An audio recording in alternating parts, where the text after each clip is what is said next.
Great, thank you. Thank you, Jackie. Hello and good afternoon, everyone. Thank you for joining today's webinar, Reporting CDBG-CV Accomplishments in the CAPER. My name is Rob Srance, and I'm joined today by two of my colleagues from the Cloudburst group, John Coons. Hi, John. Hey, Rob. Hello, everybody. And Joel Warren. Hey, Rob. Hello, everyone. Hey, Joel. And we're also joined by Puping Wang, Senior CPD Specialist from HUD's Office of Block Grant Assistance. Thank you for joining us today, Puping. I know grantees are eager to prepare for CAPER season. Next slide. For the next hour, we'll cover how to report your response to the coronavirus pandemic and how it has impacted your CPD-funded programs.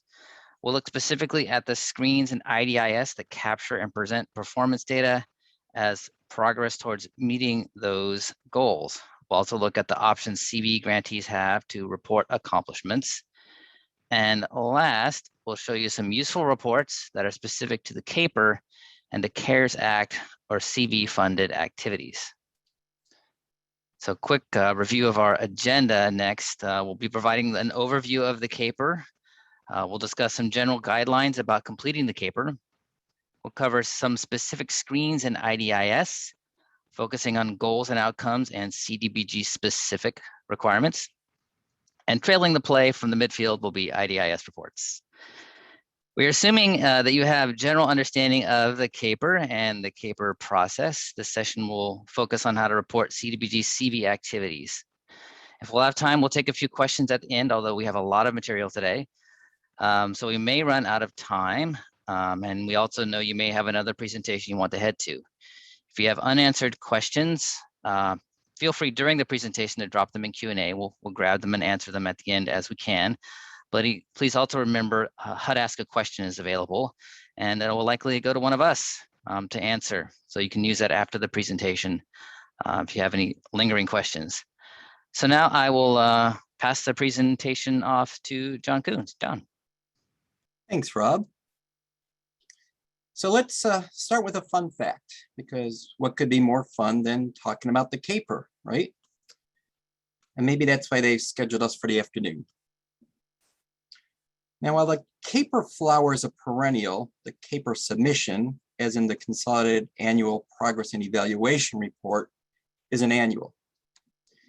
This means you report on progress made during the specific reporting year for both your formula grant programs and your CDBG-CV programs. Just one quick note on financial compliance. CDBG-CV is treated as a single grant. So for example, for the admin cap, there's no worrying about obligations and unliquidated obligations and the like as you might with your formula grant.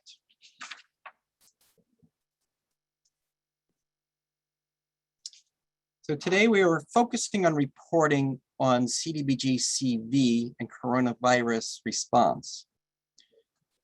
However, the CAPER is also used to report on all formula grant programs, as you kind of see the various ones included. Our guidance today supplements rather than replaces your normal reporting procedures and requirements. And of course, each of the other CPD CARES Act programs may have its own specific reporting requirements.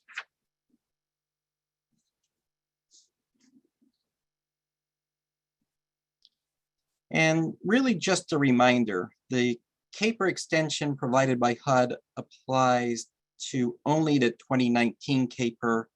It has not been extended to the 2020 CAPER. So you'll be reporting in your normal 90-day deadline.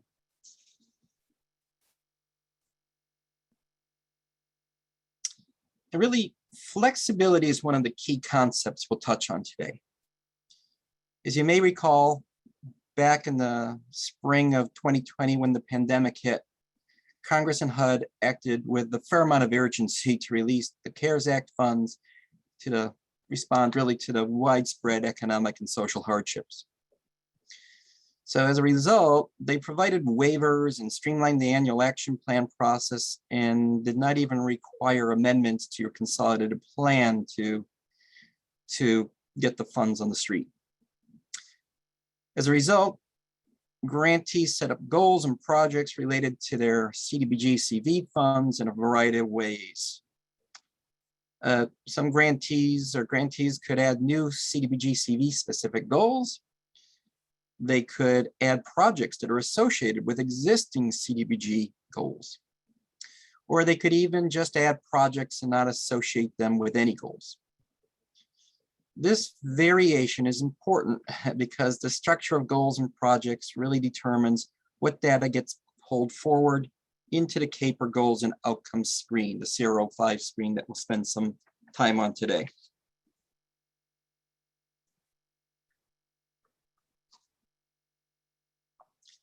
And we're here today to tell you, no matter what your situation, it'll be okay. So no matter how you set up your projects in the action plan, no matter which action plan contains your CV projects, no matter which comp plan the CARES Act Amendment Action Plan is associated with, HUD is providing flexibility in their solutions for reporting in the CAPER to accommodate the flexibility that they granted in the CARES Act Action Plan Amendment.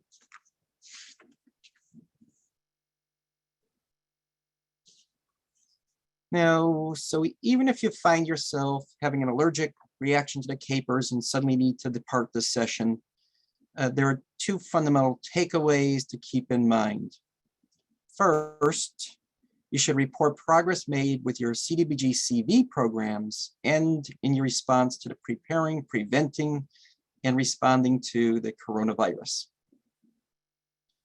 And second, you'll report on the impacts of the coronavirus pandemic on your formula CPD program, so your regular CDBG program, and on the high priority community needs that you identified in your action plan.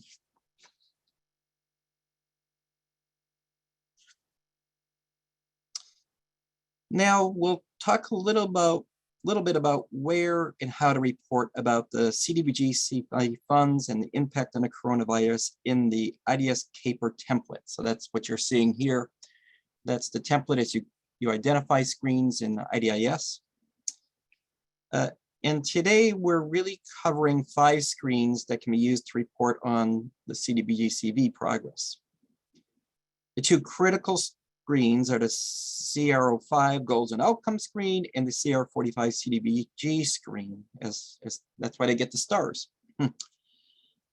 You can also update the other screens as appropriate.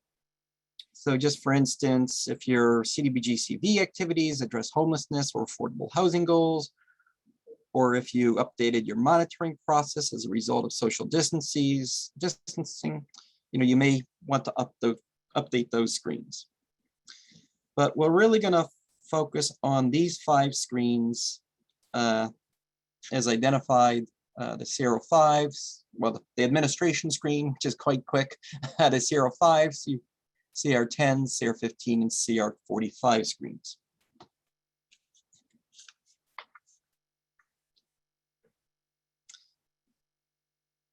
The administration screen is primarily used just to upload supporting documents and submit your CAPER. But I do want to touch on the CDBG financial reports, which we'll cover again in a bit later, that should be uploaded in your CAPER submission. Entitlements will upload 3 reports now. So the 2 that you've been reporting the last few years are uploading the CDBG financial summary and the newer CDBG activity by selected grant report. But there's a new one, the PR26 CDBG-CV financial summary report that should also be updated. Now states, they just need to add the PR28 CDBG state PER because that report accommodates the CDBG-CV grant. And of course, in the admin, you can upload a variety of supplemental CDBG-CV materials, as well as other things as PDF, as you've been doing for all your programs for the past few years.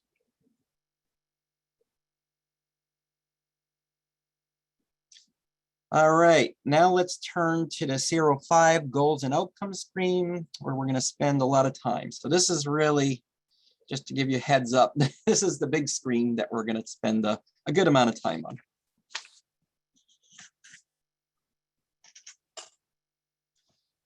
The CR05, the goals and outcomes screen, is the heart of the CAPER, really. It allows you to share how well your community is doing in reaching the goals your community set in your annual action plan and in your 5-year strategic plan.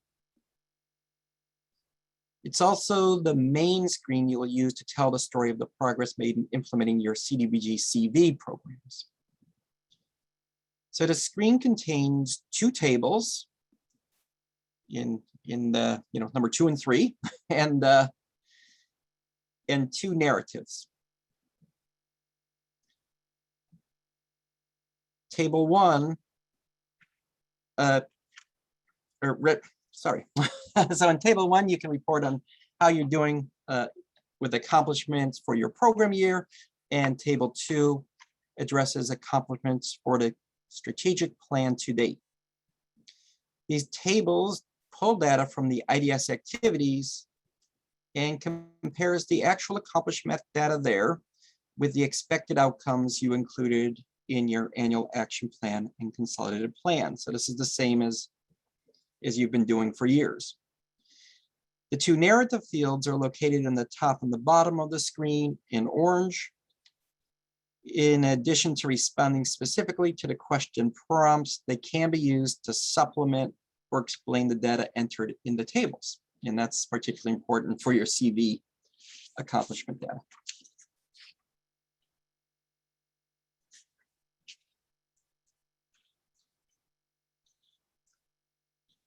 When a grantee creates the CAPER in the Econ Planning Suite, IDIS takes a snapshot of your IDIS data. So it's really just whatever the data is in at that point, that's what it's pulling. It pulls the accomplishment and beneficiary data reported in those activity accomplishment screens, as well as financial data that's associated with those activities. It then organizes the information by goals, and the IDIS projects link the action plan goals with the IDIS activities. Because of the need in the spring of 2020 to allow grantees to quickly amend their action plan and get the funds on the street, there are some complexity and nuances we need to address for reporting CDBG-CV progress now. The data tables may or may not work for you when reporting CDBG-CV accomplishments. This is primarily because of the many ways in which projects could be set up in the action plan, which Joel's going to address shortly. The key point is that you can use whatever combination of data tables, which are editable, and narratives to tell your CDBG-CV progress story. Now I'll turn it over to Joel to talk about how to use the combination of tables and narrative prompts to report accomplishments, regardless of the way you set up your projects in the action plan. So Joel, can you tell us the tale of the 4 common scenarios? Hey, John. Yeah, you bet. So thanks for walking through that for us. So I guess to start off, so as John mentioned, in the spirit of getting funds out to the community to address the pandemic, there were a variety of flexibilities on how CV funds are integrated into the Econ Planning Suite. And particularly, several ways you may have set up goals, projects to implement your CV programs. So I'm going to walk through the 4 most likely scenarios you may find yourself in. And after each scenario, I'll provide options on how you can report. So as we go through these, 2 things to keep in mind. Each scenario is a single goal project activity relationship. So across all your CV programs, you may find yourself in more than 1 scenario, and that's perfectly okay. We'll address each scenario individually. The second thing, the whole goal of walking through this is just so you understand exactly how accomplishment data is going to flow into your CAPER as you set it up. It's undeniably a bit dense, but I'll make sure I go slow. And then keep in mind, as Rob said, you can always submit and ask a question. This material will be posted online in a few days for your reference too. That being said, let's dive in. So scenario 1, this is when you created your CV project and you did not associate it to any goal within your action plan. You'll notice in that annual goals supported box there on the screen that no goals are checked. And this box is found within the project in your AP35 project screen of your action plan. And this box will always be the best way to determine which scenario applies to that particular project. So in this case, no goals selected, a project set up here. This is scenario 1. The only caveat to this scenario is it'll also apply to your CV projects that are in an action plan in a prior con plan cycle. Because the CAPER only looks at your current con plan, all projects within a prior con plan will be treated as if they are in scenario 1. So for example, let's say your con plan cycle was 2015 to 2019, and your CV funds and projects are all within that 2019 action plan. And you're now working on your 2020 CAPER. And those CV projects within that 19 action plan will all be treated as scenario 1 because all those CV projects are in that prior con plan. So if you're in scenario 1, what do you do? So when the CAPER is made, the activity level accomplishment data will not be pulled over into your CAPER. And your best option in this case is to use narrative fields in the CR05 to discuss your CV accomplishments. If you would like to create a table that closely kind of mirrors what you see in CR05 in that data table, you have the option there at the bottom to click that Add Table button. Within that custom table, you could include your CDBG-CV accomplishment data if you wanted to kind of mirror what you already see in CR05. But then whether or not you add the table, you should still definitely use that narrative field to talk about all your CDBG-CV accomplishments. Okay, moving on. So scenario number 2, in this case, you created a CDBG-CV specific goal and associated only CV projects to that goal. So to be in this scenario, you would have had to amend your con plan first to create that CV goal, and then you would include that in the action plan. So here in the annual goal supported box, you see this project is only pointing to that emergency rental assistance CV goal. It's perfectly okay to have more than one project associated to a goal. That's normal. The defining part of the scenario is that you only have CDBG-CV projects pointing to that particular CDBG-CV goal. So if scenario 2 fits, when you make the CAPER, IDIS will combine all that accomplishment data pointing to that CV goal. So if you have 1 project or 5, it'll aggregate all that accomplishment data and it will point it to that one goal in the CR05 data table. In this case, you can manually update the accomplishment data in the actual column if you need to. As with every scenario, you should still use that narrative field to talk about all your CDBG-CV accomplishments in that program year.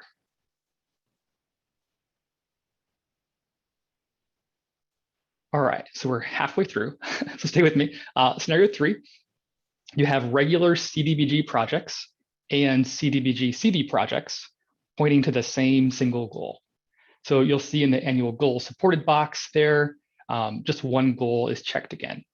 So the difference here from the last scenario being you're mixing regular CDBG and CV accomplishment data. So you're most likely in this scenario if you didn't amend your con plan to add a goal, and you just included your CV projects under existing goals that you already had in your action plan.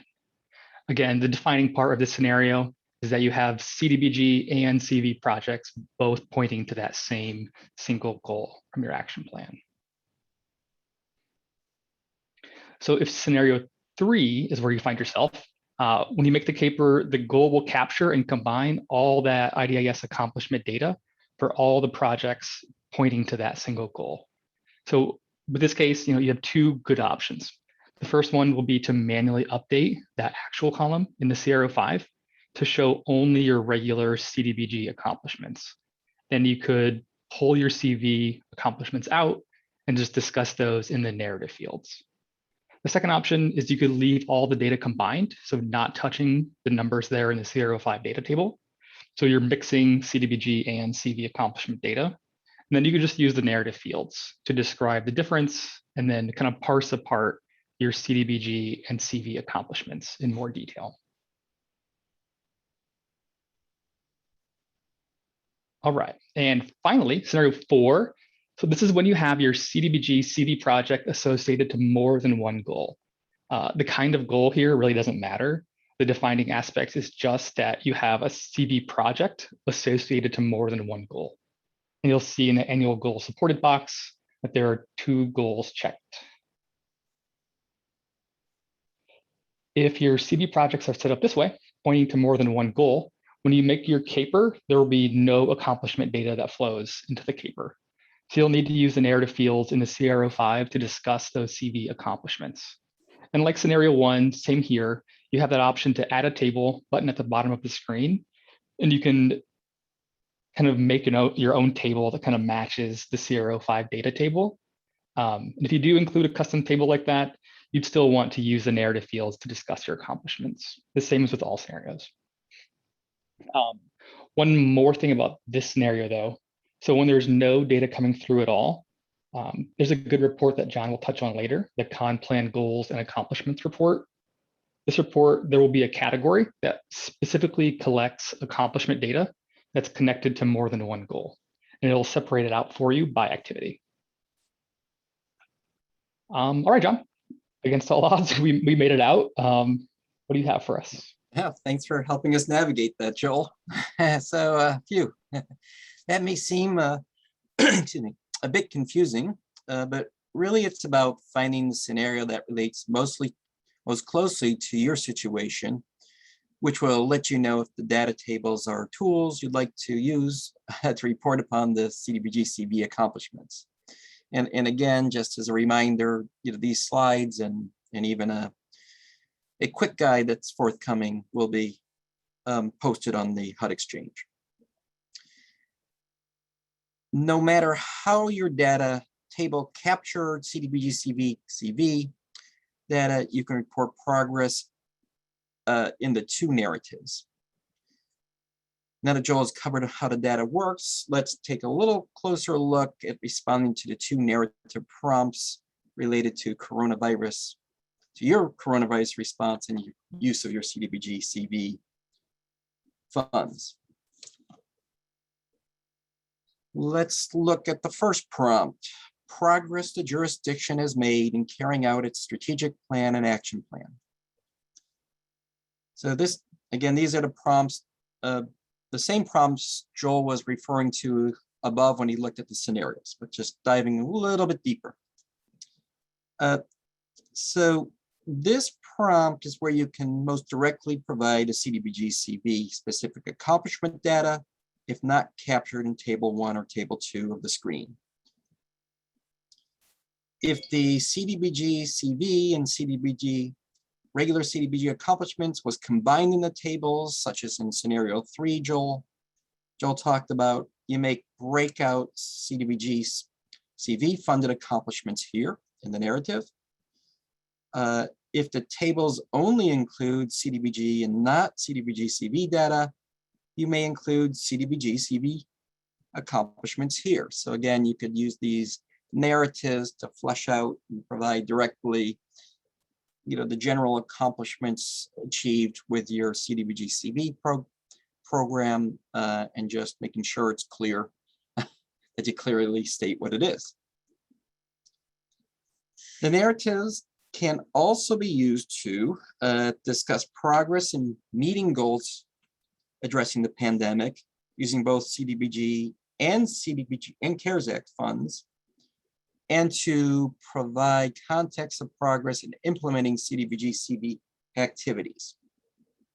So for instance, you can highlight your major initiatives and accomplishments in preventing, preparing for, and responding to coronavirus.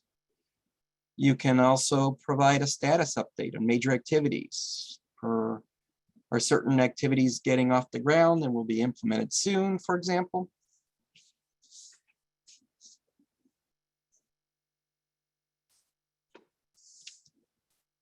All right, activity. We go to prompt 2. Thank you. While the bulk of your narrative may be in the first prompt of the 05 screen, you can address 2 different areas related to the pandemic and CARES Act funding in this second narrative prompt. You can talk about how coronavirus impacted the use of your formula, CDBG funds, in addressing your community's priorities as identified in your action plan. There is also another opportunity on the CR45 screen to talk about the pandemic's impact on your program as well. And we'll talk about that in a little bit.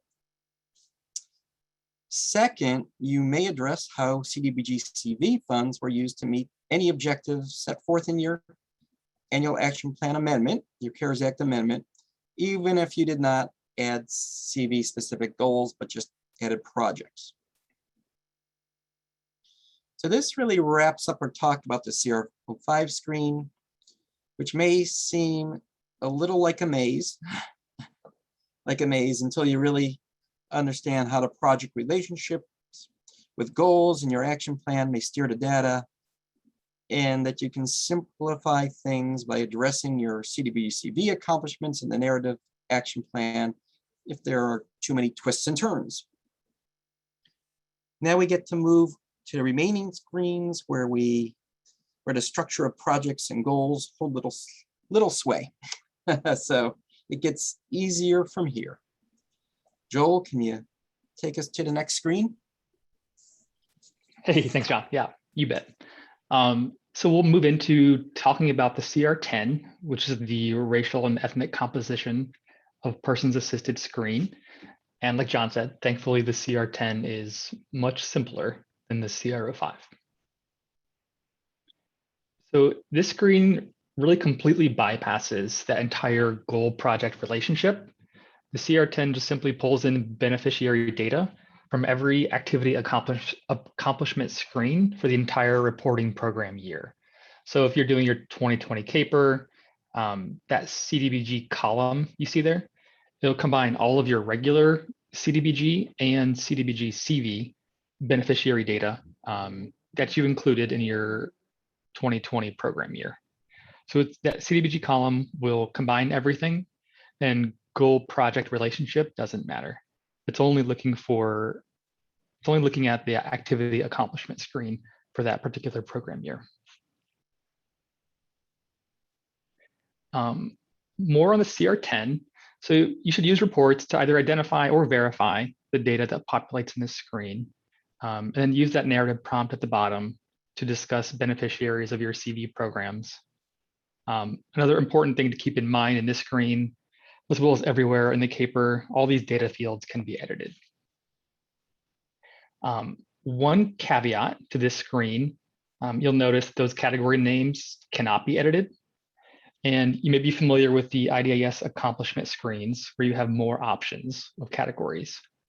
So if you'd like to, kind of like scenario 1 or 3 of the CR05, you have access to that add table button at the bottom. So if you click that, you could kind of replicate this table, but then you could also include those other categories of race and ethnicity that you report data on.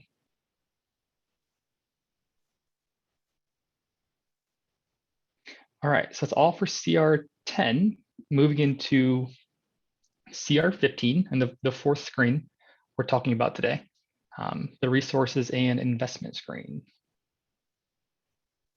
So like CR10, this one's pretty straightforward. The source of funds column is directly associated to that AP15 expected resources screen from your action plan.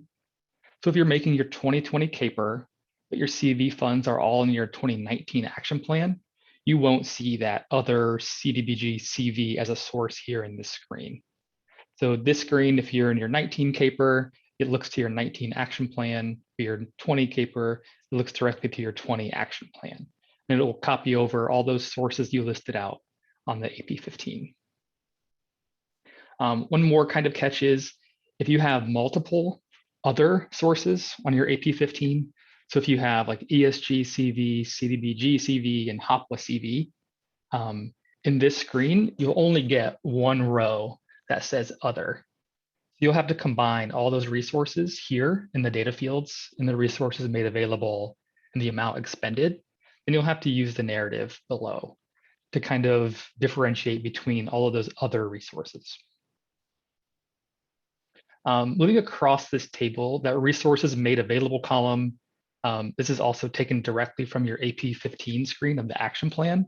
This is that total amount that you estimated that you would make available for that program year. Then this last column, the expenditure data is generated by the system based on all the drawdowns that you completed during that program year. Like I mentioned before, you may need to update either or both of these columns as needed, and you should feel free to do so. And then just use the narrative at the bottom of this screen to describe any adjustments you made, and then also to describe your CDBG-CV resources for that program year. All right, John, so we've walked through beneficiary data and resources. I think you're back up.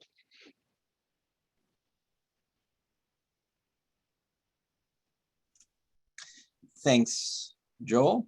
Before I start again, I do want to mention, I know we're covering a lot of materials quickly. A couple of you have noted that. And so when I want to assure you the slides and the recording will be available on the HUD Exchange, I think in the next 3 to 5 days. And also encourage you, if you would like us to repeat anything, specific points, you can use the chat or the Q&A to request that, and we'll try to go through those items again. Again, we have a lot we're trying to cover, and do have some time available for question and answers. So thank you for your patience, and we'll try to keep things as simple as we can. All right, so let's talk about the CR45 screen itself. And Joel, if you can, thanks. So there's really just this one narrative prompt. And I really don't know of any grantee whose CDBG program was not affected by the pandemic. Many grantees and subrecipients' capacity to carry out programs were definitely impacted. This may have caused you not to meet certain goals in your strategic plan or action plan. Not a surprise. So you may have even changed priorities due to the impact of coronavirus on your community. You may also need to adjust your program, whether funded by CDBG formula funds, regular CDBG, or your CDBG-CV due to the pandemic, or perhaps just changing conditions. For instance, perhaps you had planned to do emergency rental assistance, but are finding other programs are available to cover those needs, and new priorities are arising. You can address any of these circumstances in this field. So really, this is an opportunity to kind of talk about quite a bit how coronavirus has impacted your programs and what you're able to do about it. And that buttons up our discussion on the CAPER screens in the IDIS template. Now we're going to shift gears a little bit and talk about some of the IDIS reports. Now, these IDIS MicroStrategy reports can help you calculate, preview, and verify financial and accomplishment data that you end up entering into your CAPER. The reports have, by and large, been updated to accommodate coronavirus response and the use of CDBG-CV funds. And they work a little differently sometimes, I think, between the, a little bit of difference between the financial versus the accomplishment reports. So the financial reports, you can specifically run by the CDBG grant, CDBG-CV, or for both grants combined. So those typically are focused on the use of funds from this particular grant. And then there are many accomplishment reports that can be run by, or at least indicate whether activities were used to prevent, prepare for, or respond to coronavirus, or can be run independently for each of these. So this is really where your answer to the question in the IDIS setup screen about, does the activity respond to the coronavirus or I guess, prepare for and respond to, you think I'd have it down by now, the coronavirus, where you enter that, yes, that's going to trigger many things, including which of the reports, you know, how you can download reports based on whether they're CV related or not. Thanks. And all right, so let's talk about these reports, the required reports, which are really the financial reports. So touched on this earlier, but just to verify it here, for the entitlements, you'll upload those two PR26 CDBG financial summary reports and the CDBG activity by selected grant report. And then you'll also update the special CDBG-CV financial summary report. So there's detailed instructions available. So rather than try to go through that, we could take probably an hour and a half section to go over just these. But there's some good instructions on how to use that. And I know on the IDIS AAQ, we often do get questions about how to interpret, how to revise these reports as grantees are developing their CAPERs. So, and again, the states, they have that combined report, the CDBG 28, or rather the grant financial summary report, that includes both CDBG and CDBG-CV.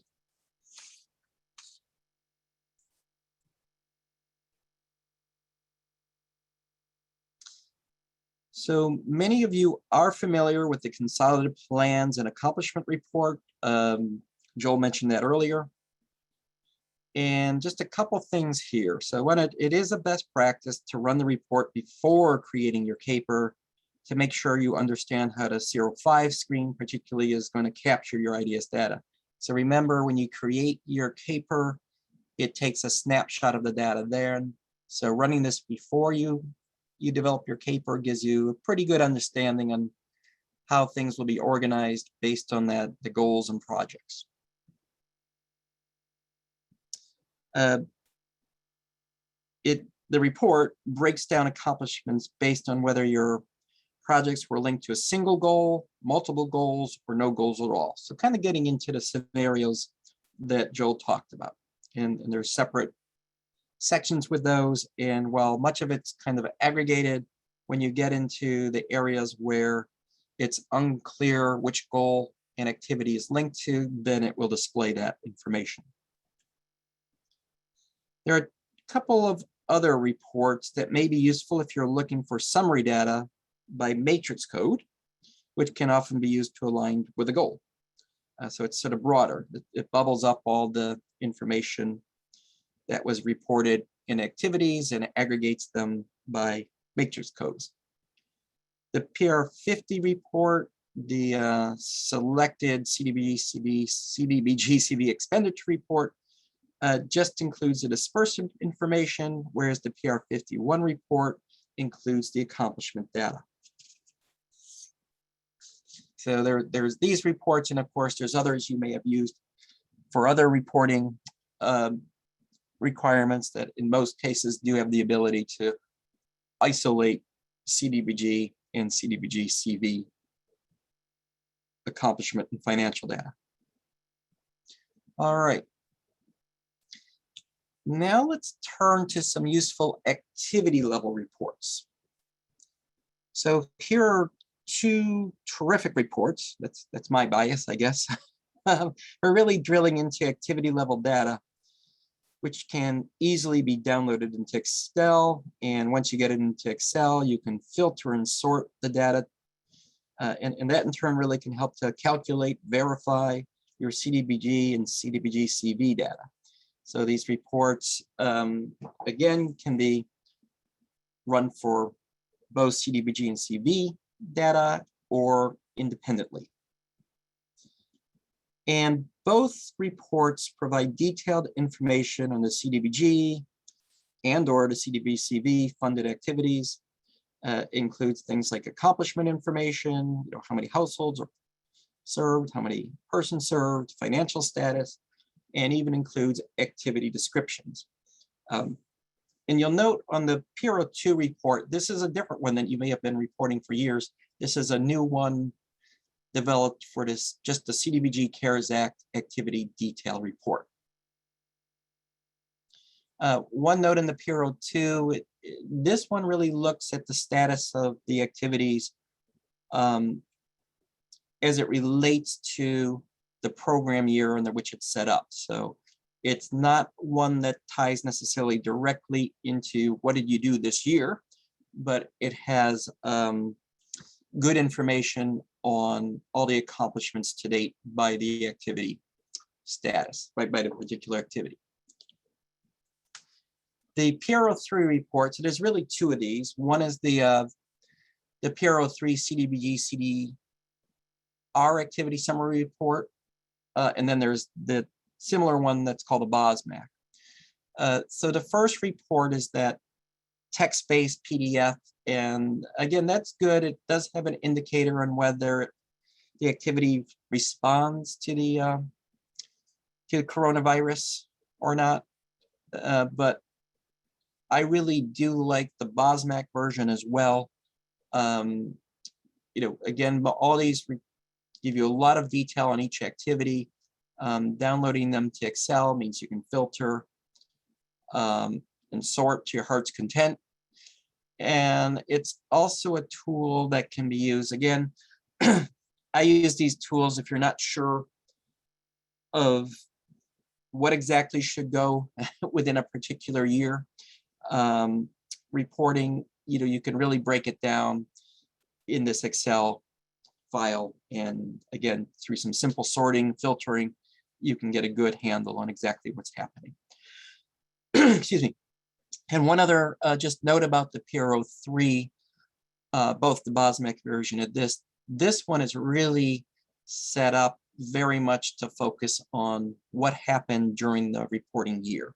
So it includes other information, but it focuses quite a bit on, it really hones in on, based on certain criteria, what occurred during that program year. And I'm going to then, so again, that's sort of just a quick look at some of the CDBG reports, or, you know, CDBG MicroStrategy reports that are useful. There are others, you may have used others before, but I really want to make sure we keep going. I'm going to turn it over to Rob, and then we'll hopefully have some time for questions and answers. Yeah, thanks, John. Yeah, we've got a bunch of questions, a lot of questions. And again, we're logging these, and we'll get to as many as we can. We see there are some resources, and I've been putting some links in the chat, and yeah, there's great resources available on HUD Exchange. All right, we've got a couple of questions here. Let's see. Oh, what are the required reports that must be submitted with the CAPER? Okay, I can take that one. I'll give that one to you. Yeah. Yep. So it's really just that screen I showed earlier. I don't know if we can back up a few. It may not be worth it, but really, the required reports within the CAPER are those PR26, PR28 reports.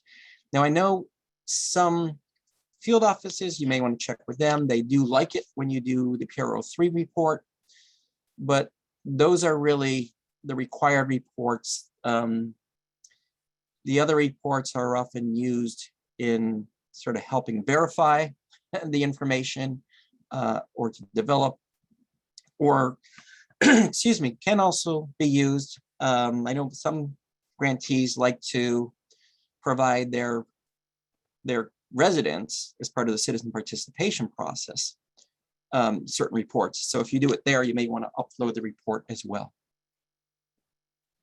Great, thanks, John. Joel, and this is a sort of repeated theme here about the crossover between 2019 and 2020. The question, though, is for our CV funds are in the 2019 action plan. is the CV CAPER separate document from the 2020 CAPER? I think I understand that. So I guess the short answer would be no. So what we're talking about today are just ways to integrate your CV accomplishments into your regularly submitted CAPER. So when we say CAPER, we're just talking about one thing. We're not saying there's a separate CV CAPER. So if you have a 2019 action plan with all of those projects and CV funds in there, when you make your 2020 CAPER, if it's in the same con plan cycle, those will go forward into your 2020 CAPER if you've associated those to goals. But on a different note, if you're in the 2015 to 19 con plan cycle and that action plan in 19 contains all that CV funding and projects, when you make your 2020 CAPER, that will not show up in there. So you'll have to run reports, use narrative fields, and upload supplemental attachments if you want to show all of those accomplishments from CV. Okay, and there were lots of questions about or complaints about the character limits on there in those fields, and we're aware of those too. You mentioned submitting attachments or supplemental information in other ways. Yeah, so where I highlighted where you can add a table, that's definitely geared more towards like you putting numbers and data in there with a header. But next to that add a table button, there's also add text. And those text boxes are also 4,000 character limit, same as your regular character limit in a box. And there's no limit to the number of attachments. So in the CR05 screen at the bottom, you'll see the add text. If you wanted to make all your CV accomplishment narrative separate, that sounds like a pretty good idea. You did add text, you type it all up, put CV accomplishments there, and it'll automatically attach that to the bottom of that table. Great, thank you. And John, here's one for you. What is the timeline for submission of our CV CAPER if we've already submitted our regular 2020 CAPER? I think that kind of falls in line with the other question, where there's really just one CAPER that you include the CV information. So, and I'll let my general sense is work with your field office. If you've already submitted and approved, there's probably no need to go back and change anything unless your field office reviews it and says, hey, we'd like a little bit more information. But hopefully in any submission you may have done already of a CAPER, you've addressed a little bit, the huge impact of the coronavirus on your programs and where you've done it. And then I'll also mention, regardless of what happens, carefully, completely, accurately updating data in the IDIS activities accomplishment screens is just critical, because that information is what your field office can use to, as they look at the status. And second, that information is really helpful for reporting to Congress to let them understand what's going on, that these funds are being used appropriately and so forth. So do encourage you to focus on accurate, timely activity level reporting, and then to just kind of go forward with the best you can for providing your residents and HUD accurate information. And then if there's anybody from HUD who wants to correct anything I said there, jump in, but I think that's the understanding I have.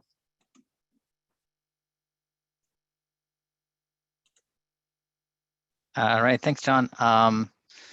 Give this one to you, Joel.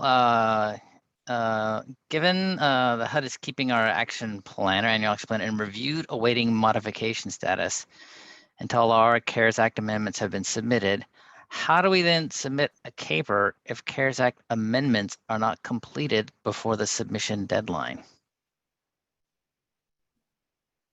That's a good question, Rob. So there's, I guess, two situations here. So if your CARES Act amendment is like year 1 of your con plan, that will have to be marked as review completed before the system will let you make a CAPER against it. So just to say that again, so if you're in year 1 and that's where you have all your CV funds, that con plan has to be marked review completed before the system will allow a CAPER to be made against it. If you're in year 2 through 5 of your con plan, if that's where you have your CV funds, you can still make a CAPER if it's review weighting modifications. It'll just put itself against the last time it saw you mark it as review completed. So as long as that action plan was ever marked as review completed, you can still make a CAPER against it. But then the catch there is it won't have the most updated data. It'll just kind of look where it last saw your review completed status, and it will make the CAPER against that. Great. Thanks, Schultz. And if you have a specific issue, we're more than happy to walk through it.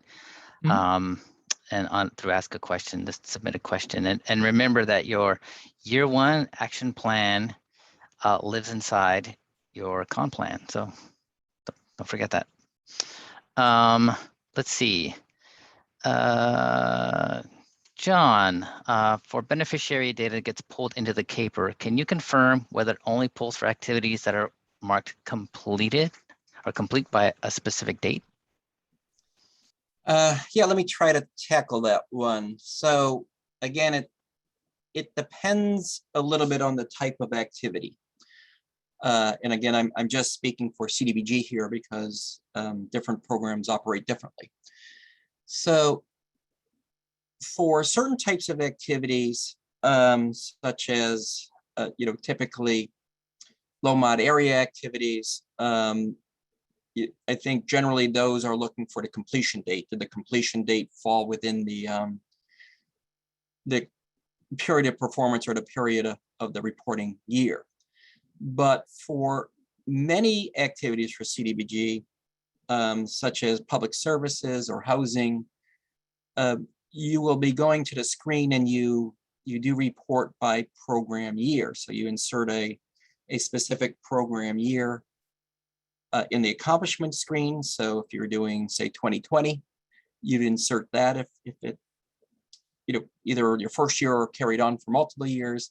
And then you would report how many people served or how many households served. And that information should be carried over into the CAPER screens and into most of your IDIS reports, regardless of whether the activity is completed or not.